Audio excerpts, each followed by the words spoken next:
Brilliance Audio presents The Talent-Powered Organization, Strategies for Globalization, Talent Management, and High Performance by Peter Cheese, Robert J. Thomas, and Elizabeth Craig.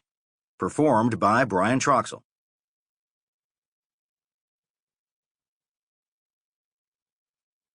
Foreword by Don Tapscott. If you are not yet a believer, this book will convince you that talent has become the single most important force creating strategic value for your organization. And it will give you a new framework for doing something about it.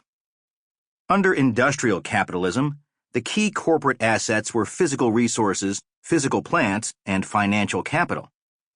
Today, physical resources are relatively unimportant in most industries. Even in the steel industry, it's not the iron ore that counts, but the people, knowledge, systems, and processes that count. In yesterday's economy, workers contributed their brawn, not their brain. Companies invested in big factories with production processes and sophisticated machinery that required little decision-making or skill from the operator. General Motors 50 years ago did strength tests for prospective factory workers. Physical labor was a commodity sold by workers and organized by their unions to increase its value. Time at work was pretty much time taken away from your life, and working people sought their personal fulfillment through leisure. No longer. Today, the only meaningful assets are knowledge assets, and the only meaningful form of capital is intellectual capital. This is why former Citigroup chief executive Walter Wriston once noted that information about money has become almost as important as money itself. The revolution in information and communications technologies is at the heart of these changes. The Internet and other technologies enable thinking and the communication, management, and sharing of knowledge like never before. And workers derive a great deal of their sense of self-worth from the work that they do and the intellectual contributions they make. This book amply documents that today's organizations need to be able to learn and teach if they wish to be competitive. In the author's words, the key factor in determining the success of any organization is its ability to use human talent, to discover it, develop it, deploy it, motivate, and energize it. Human talent, the combined capacity and will of people to achieve an organization's goals, is a productive resource like no other. A company remains competitive only if it acquires, develops, and uses knowledge faster than the competition.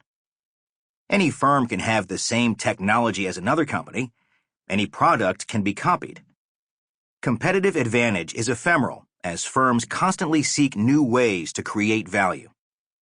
Marketplace success hinges on the knowledge and creative genius of the product strategists, developers, and marketers.